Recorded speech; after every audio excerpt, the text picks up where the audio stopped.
శ్రీ శ్రీ ఆచార్య ప్రబోధానంద యోగీశ్వరుల వారికి, జగద్గురువైన శ్రీకృష్ణ భగవంతునికి నమస్కరించుకుంటూ, ఈ భగవద్గీతలోని శ్లోకములు మనము శాస్త్రబద్ధముగా, సూత్రబద్ధముగా తెలుసుకుంటున్నాం. ఈ త్రైత సిద్ధాంతం భగవద్గీత ఎంతో విశిష్టత కలిగి, పరమాత్మ, నిరాకారమైన పరమాత్మ సాకార రూపం దాల్చి చెప్పినదే శ్రీమద్ భగవద్గీత.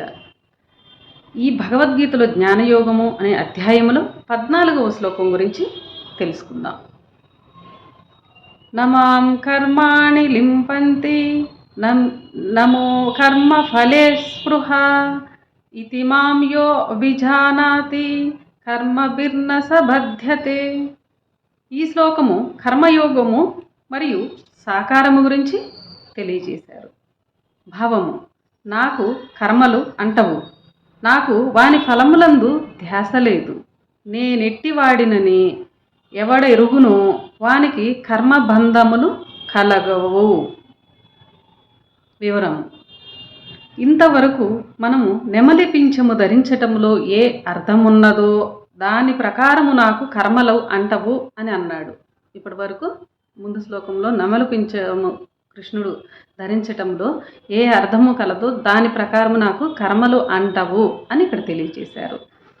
ఆయన ఏ విధముగా కర్మలు నన్ను అంటవన్నాడో తెలియగలిగితే, ఏ విధముగా కర్మలు నన్ను అంటవన్నాడో అని తెలియగలిగితే మనం అందరము వాడు కూడా అదే విధానము అనుసరించి కర్మలు అంటకుండా చేసుకొనును అని ఈ శ్లోకంలో తెలియజేశారు.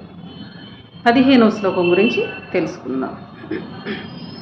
ఏవం జ్ఞాత్వా కృతం కర్మ పూర్వైరపి ముముక్షుభిః కురు కర్మైవ తస్మాత్వం పూర్ణేహ పూర్వతరం కృతం. ఈ శ్లోకము కర్మయోగం గురించి తెలియజేశారు. భావము: ఏ విధముగా కర్మ అంటదో తెలిసిన మోక్ష కాములు ఆ విధముగానే ఆచరించిరి. వారు ఆచరించినట్లే నీవు ఆచరించుము అని ఇక్కడ తెలియజేశారు.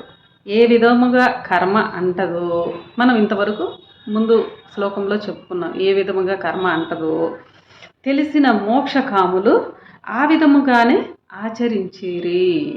వారు ఆచరించినట్లే నువ్వు ఆచరిస్తేనే మోక్షాన్ని పొందగలవు అని ఈ శ్లోకంలో శ్రీకృష్ణుడైన భగవంతుడు మనకి తెలియజేశాడు.